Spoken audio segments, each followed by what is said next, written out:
Let's talk about what to do if you're not getting faster. Having insane sprint speed is one of the most useful abilities you can have in nearly every sport. It's no coincidence that the fastest athletes in the world are the ones scoring, winning, and making millions each year. For example, reaching the end zone without getting tackled, stealing a base, and getting past a defender all require you to run incredibly fast. If you don't, well, then you're much more likely to get tackled, tagged, or cause a turnover. There's solid information online on how to become faster. The problem is, what if you're not seeing progress? Let's begin by asking, what is the best time of the day to train? This is a question that many studies have attempted to answer. This study conducted an experiment on swimmers to see what time of the day was best for swim sprints. They tested the 100 and 400 meters at 5 different points in the day on different days. Can you guess which time of the day was most optimal? Surprisingly, they found that the fastest swim times occurred at 10 p.m. Meanwhile, this study goes a step further and suggests that skill-based sports that require complex strategies and precise decision-making is ideal in the morning, and sports that require substantial amounts of physical effort should be completed later in the day. This study found the same and states that flexibility, muscle strength, and short-term high-power output peaks in the early evening, which also supports the concept of performing sprints later in the day rather than early in the morning. What's interesting to know is that Usain Bolt currently holds 3 world records, and they were all broken between 8 and 11 p.m. In my last video, I talked about how important deceleration is and outlined the workout proved by an Olympian that requires you to run over very precise distances. What I didn't tell you is how you can measure this if you're training on grass. If we measure the length of our sprint workouts, we can make sure that we're running the correct distances that will apply to our sport or competition. For example, this study shows that sprints in football typically occur over 20 meters on average. If my goal is to get faster for football, I'd make sure that 20-meter sprints were somewhere in my speed training. There's a few ways you can go about this. You can purchase a measuring wheel if you want to be extremely precise. What I prefer to do is use this app on my phone called Measure, which allows you to virtually measure a distance between any 2 points. Set a point, click, and then just drag, and it'll tell you approximately where you need to set up the next cone or water bottle.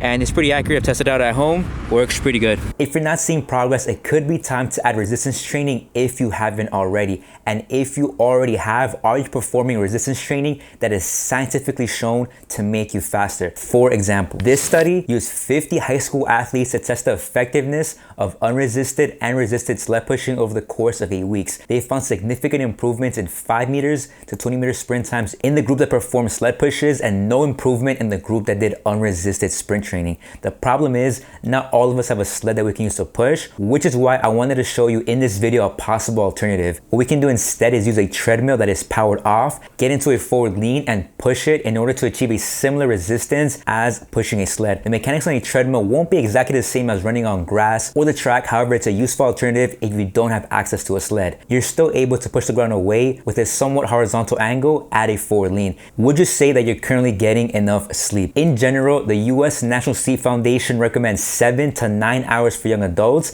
ages 18 to 25 and 7 to 8 hours for older adults ages 26 to 64. The International Journal of Sports Physiology conducted a study with 175 elite athletes from 12 different sports, including football, rugby, and baseball. They found that both male and female athletes need on average 8 hours of sleep to feel well rested. However, 71% of them fail to achieve this amount of sleep on most nights. There are multiple studies that show sleep deprivation has a big impact on reaction times, which in terms of running fast can mean the difference between winning or losing. This study with 855 subjects found that those who heavily use social media in bed were more prone to insomnia and anxiety, which suggests that reducing the use of social media in bed at night could be one step in the right direction towards better quantity and quality of sleep. And if you're still having trouble falling asleep, you can try out the military method. It comes from a book called Relax and Win Championship Performance, which funny enough is actually a book on how to run faster written by Bud Winter, who is known as one of the greatest track and field coaches. He produced 37 world record holders, 49 NCAA records, and 27 Olympians. Apparently, Bud Winter went to Jamaica to teach seminars back in 1966. One of the young men in attendance was Glenn Mills.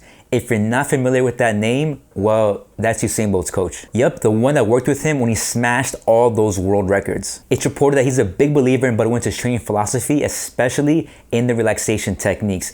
The military method is supposed to make you fall asleep within 2 minutes, and here's how it works. Step 1, lie face up on your bed. Begin by relaxing your face muscles, including the jaw, tongue, and muscles around your eye. If you notice you have a frown, release it until all your face muscles are relaxed. Now, drop your shoulders as low as possible to release the tension in your neck. Relax your arm muscles on one side, then repeat with the other arm. To make this even easier, we can tense up the arms and then release them, allowing them to become more relaxed.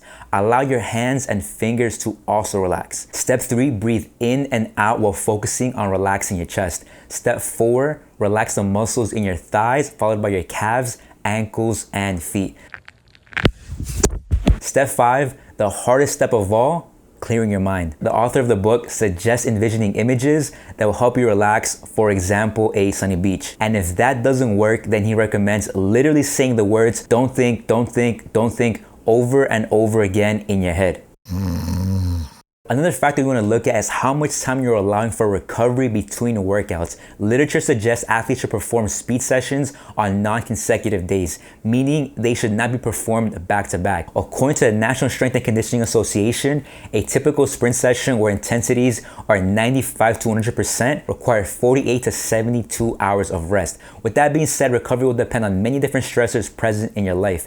This includes everyday life problems, poor nutrition, lack of sleep, and other sports training. What's important is that we recover enough to have a quality training session the next time we show up to train, so that we're able to perform sprints with high quality technique and at high speeds. Now, if you're serious about getting faster, I'd make sure to watch this video next because it goes over 5 mistakes that could be making you slow. I've made all of these and I show you exactly how that looks like and how to fix them in this video.